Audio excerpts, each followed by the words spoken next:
아주 오래된 이야기다. 나는 80년대 초반에 회사를 다녔다. 나의 사수인 병철이 형은 친형처럼 나를 잘 챙겨주었다. 처음 입사한 회사에서 일을 배우느라 어설픈 나에게 사회생활이 아주 맵지. 하지만 곧 적응할 거야 라고 지지해 주었다. 나는 감사합니다. 선배님, 많이 가르쳐 주세요 라고 말했고, 병철이 형은 선배님이 뭐야?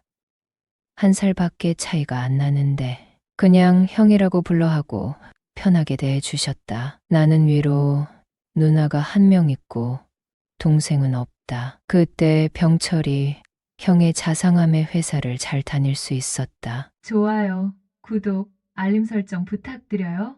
병철이 형은 성격이 호탕하고 일도 잘했다. 그런데 20대의 젊은 나이임에도 불구하고 거의 엄마 뻘에 가까운 나이 많은 여성을 좋아했다. 나는 그게 이해가 가지 않았지만 나중에 나도 병철이 형 같이 나이 많은 여자를 만나게 되었다. 나는 키가 크고 마른 편이다. 그런데 성격이 소극적인 편이라 주변 사람들에게 종종 키 큰 사람은 싱겁다라는 말을 듣기도 했다. 하루는 야근을 마치고 병철이 형을 따라서 성인 나이트에 간 적이 있었다. 성인 나이트는 40대 후반 이후로 보이는 여성들이 많이 있었다. 물론 그 또래로 보이는 남성들도 많이 왔다. 손님 중에 우리처럼 젊은 층은 보이지 않았다. 요즘처럼 젊은이가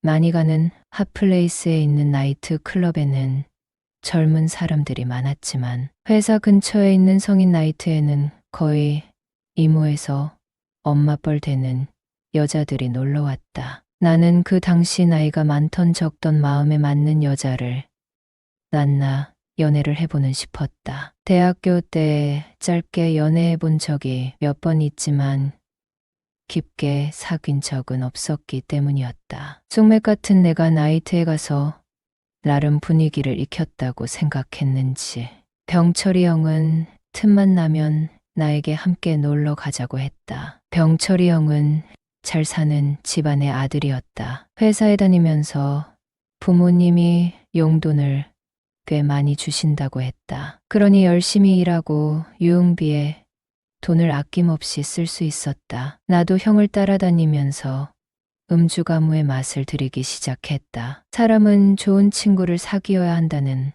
날이 있는 이유가 다 있다. 나이 많은 여자를 좋아하는 선배와 같이 다니다 보니 나도 나이 많은 여성과 교류할 일이 많아졌기 때문이다. 하루는 병철이 형과 퇴근 후에 회사 근처에서 식사를 하고 집에 가려고 하다가 나이트에 갔다. 병철이 형 말로는 그 나이트는 전에 갔던 나이트처럼 나이 많은 여자들이 많이 오는 나이트라고 했다. 친구와 한 번 갔었는데 재밌게 놀다 온 적이 있어서 또 가보고 싶다며 내 손을 잡아 끌고 들어갔다. 병철이 형은 곧바로 나에게 말했다. 저 여자들 어떻냐?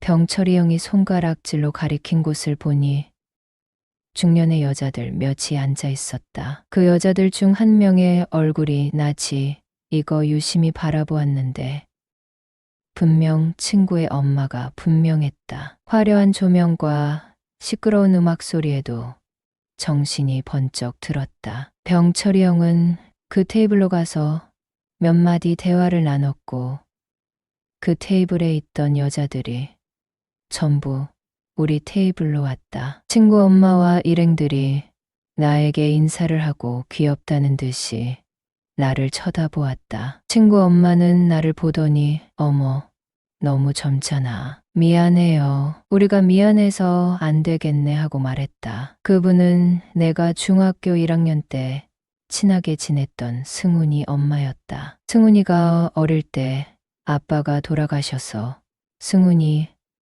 엄마가 집에서 재봉 일을 하고 살았다. 우리 집은 2층 집이었는데 우리가 2층에 살았고 1층에 승훈이네가 살았다. 외아들인 승훈이는 내가 초등학교 고학년일 때 엄마와 둘이 이사 왔고 나는 승훈이와 점점 친해져서 중학교 때 시험 기간에 우리 집에서 공부를 같이 하기도 했다. 승훈이네는 우리 집에서 3년을 살고 작은 아파트를 분양받아 이사를 갔다. 하루에도 몇 번이나 마주친 승훈이 엄마의 얼굴을 몰라볼 리가 없었다. 하지만 승훈이 엄마는 나를 못 알아봤다. 어릴 때 기억을 떠올려 보면 승훈이네 집에는 옷감이 많이 쌓여 있었다. 주로 남자 양복 바지를 만드는 일을 하셨는데 동네 방앗간 같은 곳이었다. 동네 아줌마들이 놀러와서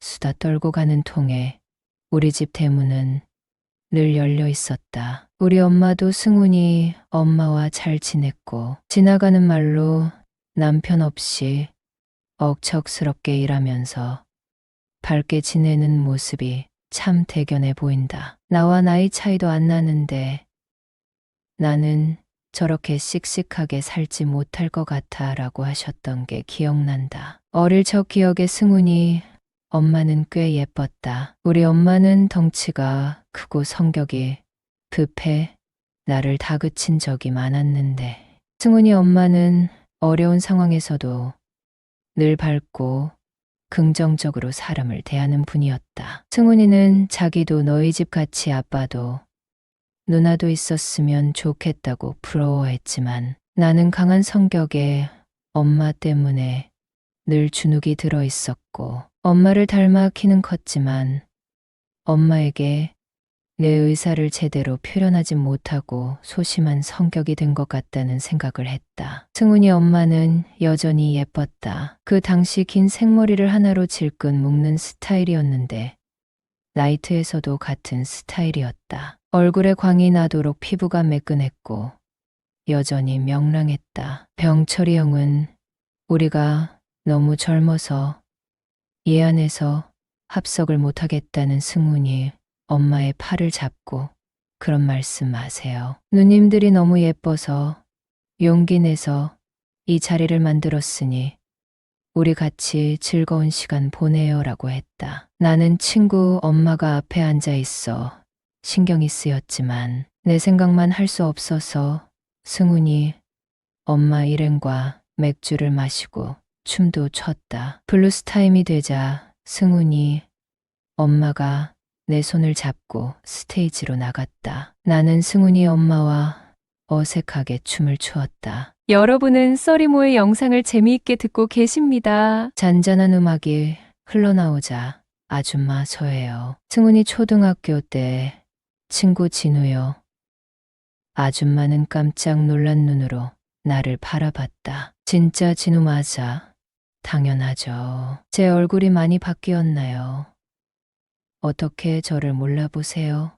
하고 웃었고 승훈이 엄마는 부끄러운 듯 내 손을 꽉 쥔 채 우리 승훈이가 알면 안 되는데 오늘 일 비밀 지켜줄 수 있어 라고 했고 우리 조용한 곳으로 가요 하고 승훈이 엄마와 자리로 돌아갔다. 그 사이 총 4명이었던 아줌마들 중 2명은 짝이 안 맞는다며 집에 갔고 병철이 형과 마주보고 있던 아줌마 한 분만 남아 있었다. 승훈이 엄마는 일행에게 우린 먼저 나가야겠다고 하며 나왔고 병철이 형은 잘해보라는 듯 나에게 한쪽 눈을 찡긋했다. 승훈이 엄마는 근처 여관을 가리키며 잠깐 들어가서 얘기 좀 하자고 했다. 한겨울이고 마땅히 얘기를 나눌 장소도 마땅치 않아 아줌마를 따라 여관에 들어갔다. 아줌마는 긴장된 모습으로 나에게 애원했다. 승훈이가 공부를 잘해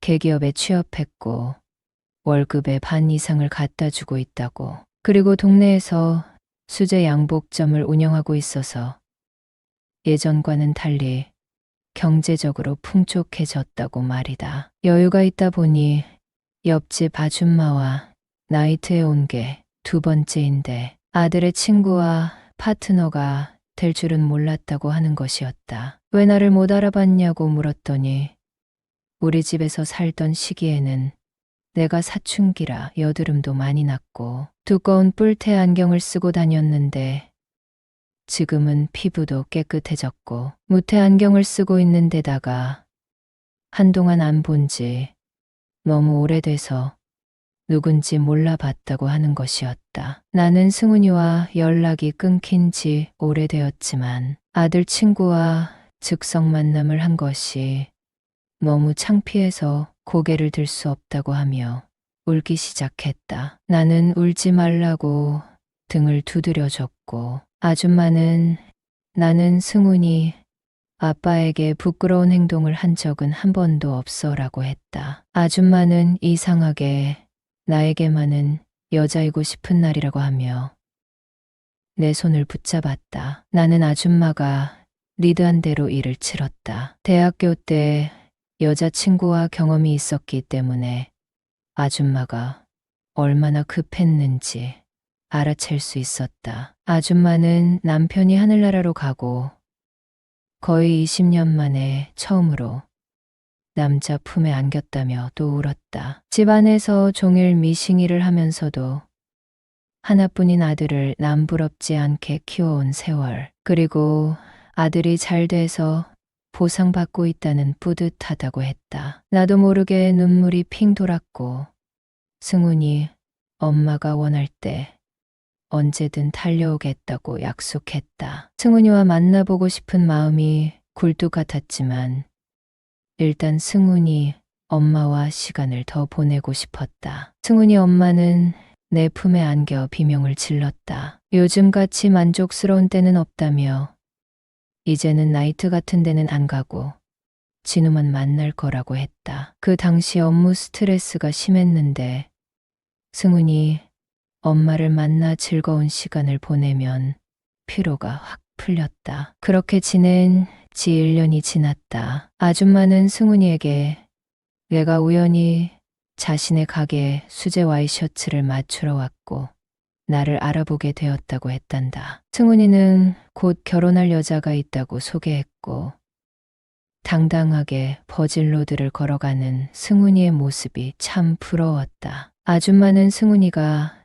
집에서 1시간 거리에 있는 곳에 신혼집을 마련했으니 이제 집으로 놀러 오라고 했다. 우리는 한 가지 약속을 했다. 아줌마가 원할 때 만사 제치고 달려가기로 말이다. 그 당시에는 지금처럼 휴대폰이 없으니 아줌마에게 회사 전화번호를 알려줬다. 아줌마가 회사로 전화를 걸면 나는 마치 엄마인 것처럼 전화를 받았고 내용은 짧았다. 내일 우리 만날까? 네, 아니요 정도로 얘기하고 엄마가 좋아하는 치킨 사들고 갈게요.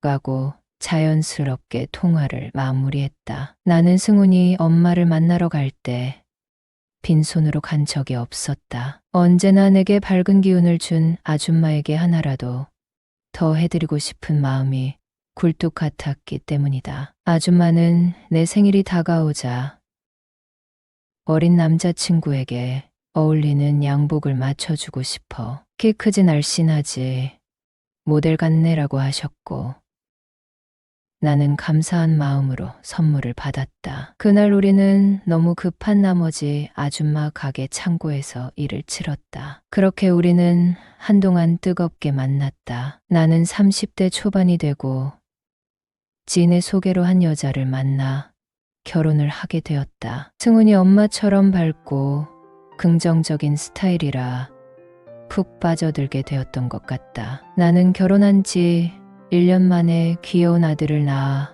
키우는 재미에 빠져 승훈이 엄마와는 가끔 연락만 하고 지냈다. 아내 모르게 건강식품을 보내 드리는 정도로 예의를 다했다. 그리고 3년 정도 지나 승훈이에게 연락이 왔다. 엄마가 심장마비로 돌아가셨다는 것이었다. 조문을 갔다.